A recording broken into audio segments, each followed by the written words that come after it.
So we have two more soliloquies here. What we're going to do is look through both of them and analyze them from this perspective. I want you to circle and underline and do various things in here. Aspects of diction, so any words that seem significant or interesting. Anytime you see punctuation that might be important. Anytime you see uses of figurative language, like metaphors, alliteration.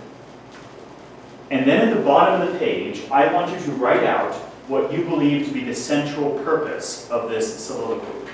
Now we're going to do these two as a class. Then I'm going to give you one to do on your own. Start with this one. Here's the context. This is from a play called As You Like It. It is my favorite Shakespearean comedy. It's so good. I got to see it performed at Playhouse in the Park, and it was phenomenal. In the play, there's a character named Jacques, and he is just a mean, bitter, cynical old guy. So I love him. He's awesome. And at one point, all the other characters are happy and running around with their loved ones and whatnot. This dude is leaning against a tree, looking out, and he utters this soliloquy, which basically takes the life of every human and breaks it down to 7 stages, and then shows how ultimately we all just turn to decay and rot. So it's quite good. This in the middle of a fun-filled comedy. You have this incredibly depressing speech. And he starts with famous lines that probably all of you have heard. He begins with, "All the world's a stage." Now Sam, tell me first of all, why is that line already ironic?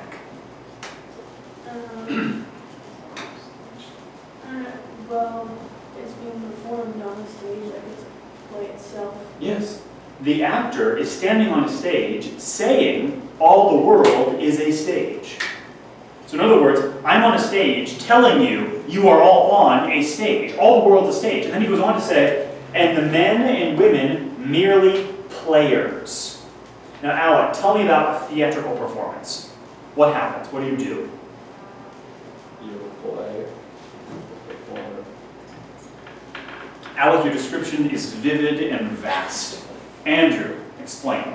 I have a play. I have Hamlet. I want to perform Hamlet with this group of people. What do? You assign roles. I assign roles. Step number 1. Your role is an assigned one. And what do you do with your role? You act it out. Reading what? Script. The script. The script is written. The parts are assigned. Everything is written out ahead of time. And all the actor does is get up on stage and act his or her part and then leave the stage. That's it. If life is a stage and all of us are just players, what is that suggesting about us? We're tiny. We're tiny, we're insignificant. What else? Our lives are predetermined. Our lives are what? Like it's predetermined. Predetermined. We are all just acting out a script. Nothing more, nothing less. That's it. We're just actors on a stage performing for goodness knows who. He goes on and says, they have their exits and their entrances, and one man in his time plays many parts, his acts being 7 ages. Now, as we go through here, I want you to number, put the actual number 1, number 2, by each of these stages, so we can go back and look at them. At first, so stage 1, the infant. Noah, tell me about the infant stage. What do? Mewling and puking in the nurse's arm. What does that mean? Crying and throwing up all over somebody taking care of you. Yay, that's the baby stage, right? You're a baby, which means you poop, you pee, you cry, you sleep. And then repeat over and over and over and over again. Mewling and puking. Think about that word choice, that diction. Let's circle both of those words. Mewling and puking. If you wanted to present a positive portrayal of the infant stage, what words would you actually use here?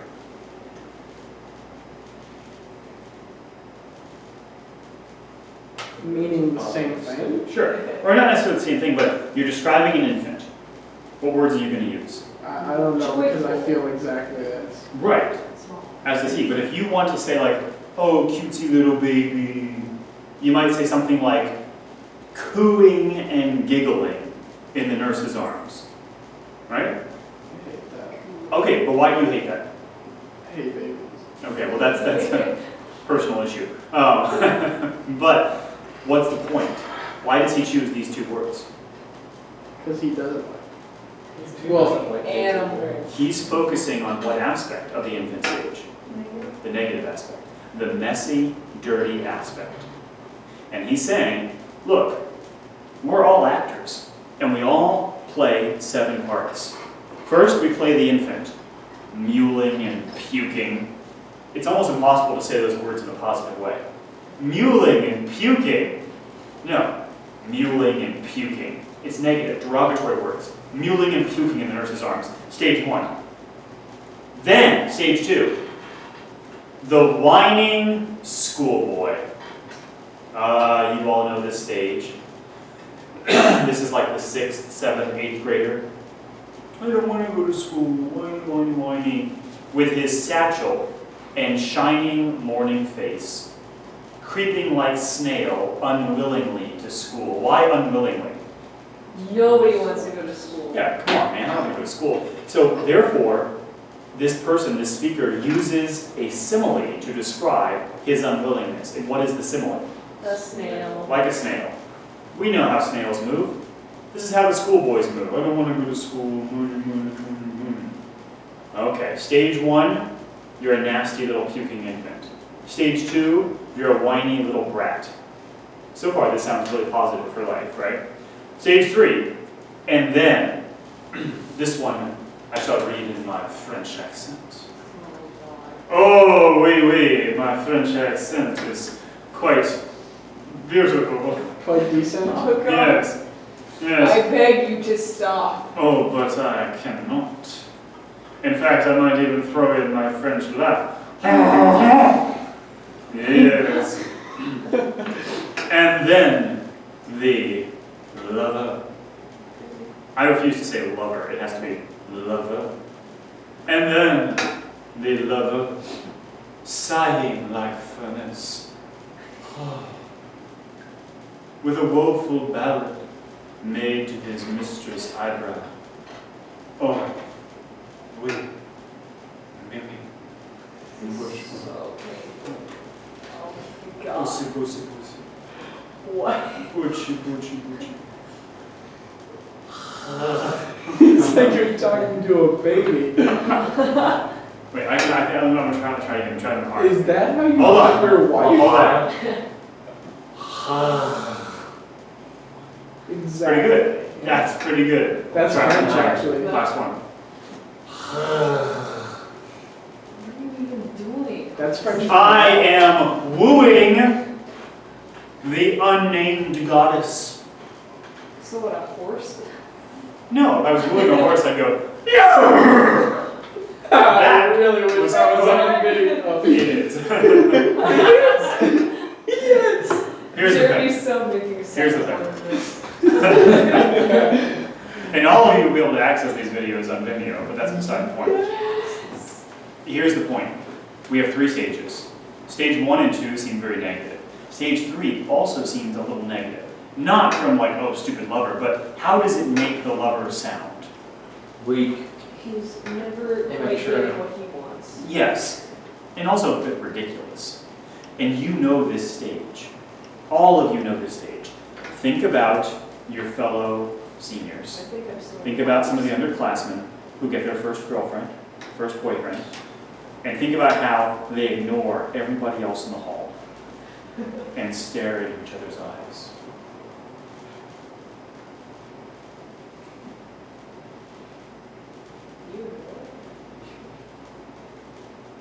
And you're so tempted to walk up to them and stare into their eyes It's like while they stare into each other's eyes. I used to have a couple a few years ago who would hang out here after school, and they would make out right outside my door. So I couldn't leave my room. Because if I left the room, I'd be walking into this tangled mess of sweaty body parts, you know? And you don't want to walk into that. You know, it's like This is something you would want to walk into. it's like a Scotty hot bath. Yes, it You is. know? Sauce cups. You don't want to walk into that. So I'd wait in here until they were all done, and then they would go their separate ways, and then I would, leave the classroom. It's the third stage. Everybody goes through it. We mock those who are going through it, if either we've already gone through it or haven't gone through it yet. If we haven't gone through it yet, we mock them because we're jealous. If we've already gone through it, we mock them because they're stupid. And because we know that it all changes and fades. So there's that. There are like variations of it though, there's like a scale. Oh, there's variations of all of these. That's kind of his point. He's lumping all of us together and saying we all go through these There's stages. no variation in the first stage. I'll be there. Yes. Number 4. Then, a soldier. Full of strange oaths and bearded like the pard. Bearded like a pard? Yeah, dude, hard. Bearded like a pard. You gotta What's not the say pard? He's got a beard, it's fine. Who's pard?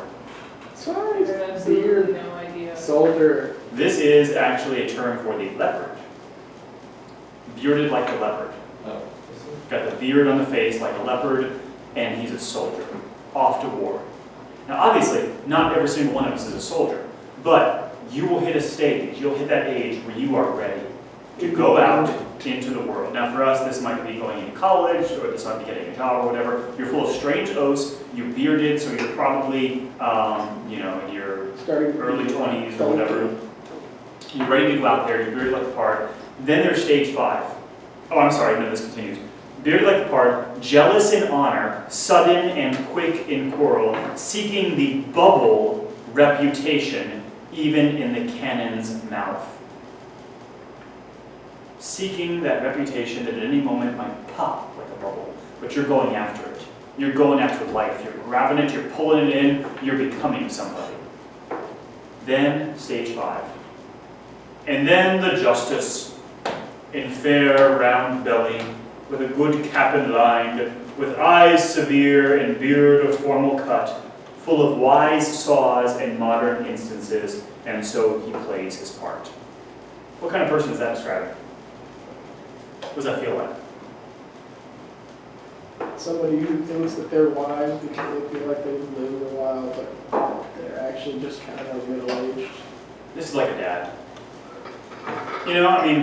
Fair round belly, good cap and line, beard of severe cut. This person's been around the block. This person's, 40, 45. This person's in the justice stage. He's got some wise saws, wise axioms, probably raised some kids, probably knows what's going on. The justice. Stage 6. The 6th age shifts into the lean and slippered pantaloon. Spectacles on nose and pouch on side. His youthful hose well saved, a world too wide for his shrunk shank. He's getting a little smaller, he's hunching over. His big manly voice turning again toward childish treble, pipes and whistles in his sound. How old is this guy? oh, 56. 56, 60, 65. He's getting up there. He's an older man. You know how older men start to kind of hunch over and start to become a little more jovial, a little less serious, and just kind of, More serious. Yeah. Or well, some of them, bears. yeah, but for the most part, they're no longer that wise justice person or the soldier. They're sort of slipping into a much different kind of personality. They're getting up there in age, they're older. And this is the last stage before the last stage. Because this last final stage is no good. Think of Benjamin Button. You saw the movie in reverse. You get old, you get older, you get older, and you die. And right before you die of old age, look at what happens. Last scene of all that ends this strange, eventful history is second childishness. What does he mean by that? You go back to that mewling and puking in the nurse's arms. How is that the case? You spend very good Yeah, you start pooping your pants, you gotta wear Depends, you gotta be pushed around by nurses in wheelchairs, and fed Jell-O, usually through a straw. Sounds amazing. Yeah, you could just kill me at that point. I don't think I'm here for a reason anymore. Well, there's Hamlet, right? If only the Almighty hadn't fixed his cannon against self-slaughter. Otherwise, you could be sitting there drinking your Jell-O through a straw and listen to this final line. It's beautiful and so sad. What does the word sans mean? Without. Without. Listen to this, the old final stage. Without teeth, without eyes, without taste, without everything. Now, if he had written it that way, it wouldn't have been as good. But the way he wrote it, sans teeth, sans eyes, sans taste, sans everything. Well, that makes growing old sound like a whole barrel of monkeys. You're going to lose your teeth, you're going to lose your eyesight, you won't be able to taste anything, and you're basically going to be a pile of sullied flesh. That's cool. All right. Thanks, man. I mean, think about it. He basically just said, look, we're on a stage, we're all just playing our part, and by the way, we're all playing the same part, and there are 7 of them, and here they are. Now you, look at you all, you 6 punks sitting there, lucky little devils. You're in the 3rd or 4th stage right now. You're either the wee lover or the soldier. You're young, you're hip, you're strong, you're ready. I'm too. I'm hit, yeah. You're the student. I would argue that most people in high school are. Possibly. I think when this was written, the student age was much younger. Yeah, that's true. Especially if you think of the Romeo and Juliet time period and the gap and everything in that. I'd say we've prolonged that stage, I think 2 and 3 have become one stage. possibly. The 3 being the tail end of the student stage. I think of the soldier stage as the college years and early job. Yeah, it sounds like early job when you gain independence Yeah, and feel like you can do it on your own. yeah. The problem is when I read this, I know I'm no longer in stage 1, 2, 3, or 4. I've got 5, 6, and 7 left, people. And none of them sound like fun. Well, you're, Yeah, I'm in 5, okay? in between 4 and 5. it Thanks, feels. man. The point is I got 3 left. Out of 7. One of them really sucks. Yeah, it does. So I got like 2 good ones out of Actually, 7. 2 of them. Hey, are on the suck. bright side, you might not reach all. Oh, thanks, man. That's great. That's great. That might be preferable. At the bottom of this page, we're going to write out what we believe to be the central purpose of this. Now, I've already given you a couple clues and indications of this, but here's how I want this to be worded in terms of format. Say, the central purpose of this, and we can just say speech instead of soliloquy, of this speech is, and then we fill in the blank. So let's get some thoughts from the class here. The central purpose of this speech is, okay, let's start with the tone. Tone is attitude. Give me an adjective that describes what you believe to be the speaker's attitude in this speech. Andrew? Cynical. Cynical, okay. What's the definition of cynical? Anyone know? Like, It's probably not what you think. Suspect of the motives of others. Okay, it might be what you think, actually. To be cynical is to suspect the motives of others. So if you're a cynical person and the SOS group comes up and says, would you like to donate money to our fundraiser to help save the children through crayons or whatnot? You think, no, because that money is going to go into your pockets to buy a new sleeping bag so you can go sleep in the corner here and you know, have fun at school pretending like you're homeless. That's a cynical person, okay? I think cynical is a good adjective here. Give me another adjective though. Pessimistic. Pessimistic. I mean, this is no positive outlook whatsoever. Give me another adjective. Alec, do you have one?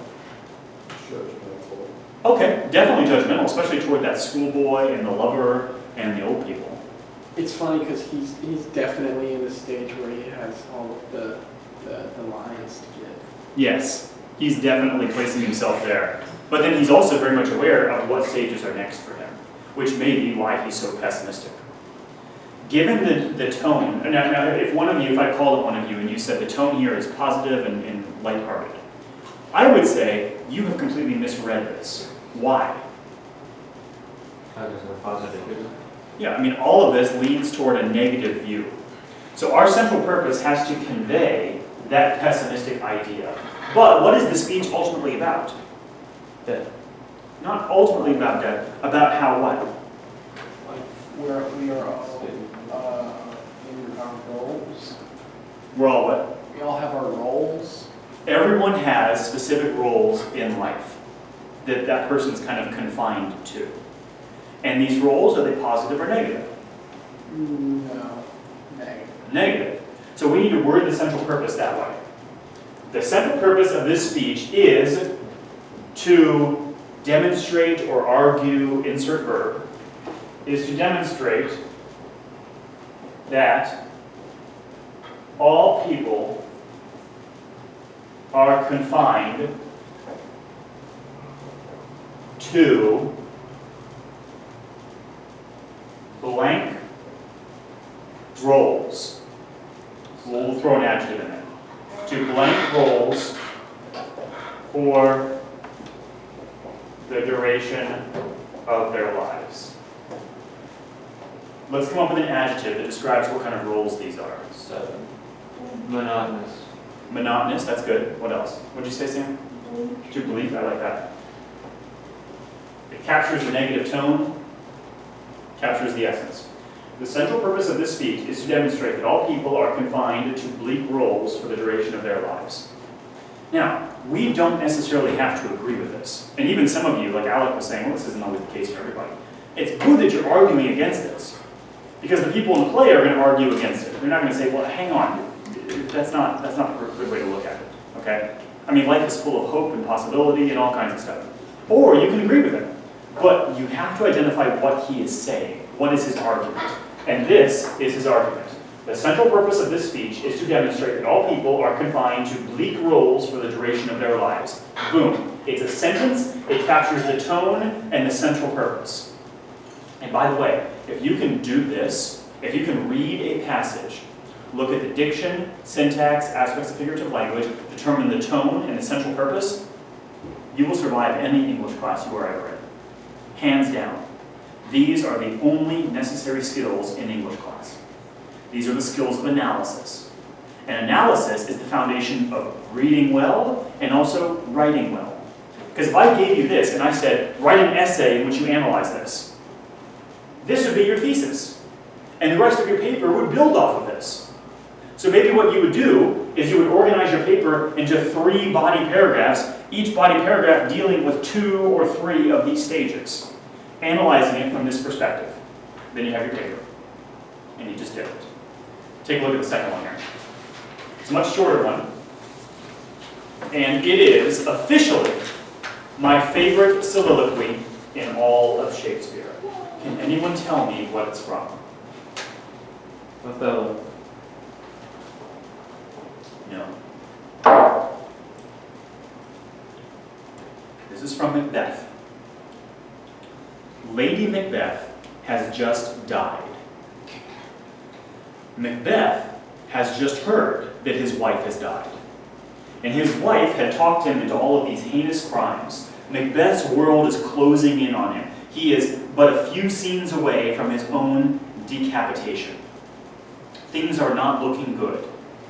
And he's standing here on the stage and he says these lines, these powerful, bleak, beautiful lines. He says, tomorrow and tomorrow and tomorrow creeps in this petty pace from day to day to the last syllable of recorded time. And all our yesterdays have lighted fools the way to dusty death. Out, out, brief candle. Life's but a walking shadow, a poor player that struts and frets his hour upon the stage, and then is heard no more. It is a tale told by an idiot, full of sound and fury, signifying nothing. Whew, sends chills down my spine. I love it. I love it. What specific use of figurative language occurs again and again in here that's related to sound? Line 2, line 5, line 6. Alliteration. Alliteration. petty pace, dusty death, poor player. Now Macbeth here returns to this idea of how we're all on a stage. He says, look, we are just all little actors, and we strut and we fret our what on the stage? Our. What does that suggest about the span of our lives? We have a very short span of our lives that's really meaningless. That captures it. It's short, it's meaningless, and it goes out just like a what? A brief candle. That one little flicker, one burst or gust of wind wipes away, and it's done. Now if I said to you, hey, life's like a candle, how might we read that positively? How is it positive to be a candle? Shiny bright. Shiny bright And warm. and warm. It keeps Smells you warm. nice. It's bright. It smells nice. Might be aromatic. Now tell me how it's bad. Short. Small. It always burns out. If you go out any time, it's small. Causes fires. Causes fires. Can cause lots of problems. The point is, any metaphor, any symbol can be interpreted in any number of ways. And it's all about the tone of the passage to figure out how it's being interpreted. Of those two readings, which one, obviously, does this speaker lean more toward? The negative one. Brief candle. Out, out. Life is a walking shadow. And then he goes on to say, life is a tale told by an idiot, full of sound, full of fury, but ultimately signifying what? It reminds me of a game of pinball. When you play pinball, the ball goes up and it hits everything, and there's like boom, bang, whap, zzz, and points are being racked up, and it's all crazy, and the ball goes in those little holes, and it pops back out, and you're hitting, and you're playing, and it's crazy, and it's crazy, and it's crazy, oh, and the ball goes in, and you're done. And you're like, oh. I guess I'll play again. You play again. Boom, boom, boom, boom, boom, and eventually, you stop, and you leave, and it's over. And that's it. And it's done. And ultimately, I know you probably enjoyed it, but ultimately, that was meaningless, a diversion, a little silly form of entertainment. It added nothing of substance to your life whatsoever. So it goes. Incidentally, this is one of the most often alluded to soliloquies in all of Shakespeare. And one of the most famous books by a man named William Faulkner took its title from this book, from this soliloquy, and it's called The Sound and the Fury. Have you heard of that book by any chance, The Sound and the Fury? I've heard of Faulkner. William Faulkner, he wrote As I Lay Dying, Yeah. The Sound and the Fury. He wrote, you might have read, if you were in 11BT last year, you may have read a Faulkner book. Which one would you have read? You wouldn't have read Absalom, Absalom. A Light in August? No, that's not Faulkner. It's something August.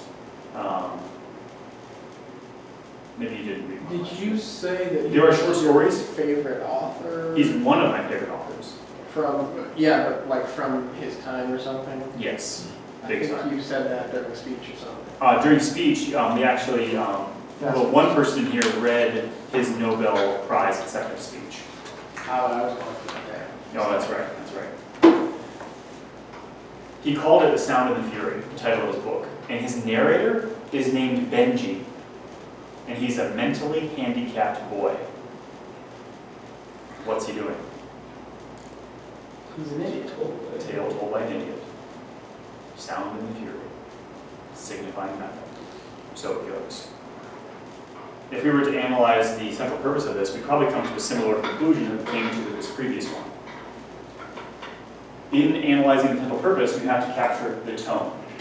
The tone in this is probably equally bleak, pessimistic, and cynical. Don't assume, just because our first two examples here had that tone, don't assume that all of them are this way. But there's a good chance you'll find that in a lot of Shakespeare. Was Puck's happy? Good. Puck's was back and forth. Puck's a really funny character, but often people are laughing at him, Not with him. not with him. But you know, it depends. Is he another example of a tale told by an idiot? I'm sorry, I'm thinking of Bottom. Bottom in Midsummer Night's Dream. Puck is pretty serious, but Bottom is a very funny character. If I wonder if I put this as my senior quote, just the life is a tale told by an idiot, if anybody will notice how Go for it. sad it is. Go for it. It's Um, really funny. Yeah, I think you could definitely at least try to get away with that. There's a couple quotes in Paradise Lost you could also use. One of my favorite ones is, better to reign in hell than serve in heaven. Yeah. That is Senior a quote. fantastic senior. Senior quote. And you're quoting Paradise Lost, so might as well be quoting the Bible. I mean, you basically are. You basically are. Here's what we're gonna do. We're gonna take about 15 minutes or so. I want you to analyze this soliloquy. This will be a graded assignment. I want you to read through it, underline, circle. I want to see some aspects related to diction. I want to see any aspects of figurative language. And at the bottom, I want you to write out the central purpose. Now read it carefully. This is his most famous soliloquy, to be or not to be, but it has a lot going on in here. And I want to see, when I collect your paper, in the margins and everything, I want to see your analysis. So read through, analyze it. We'll discuss this in about 15 minutes.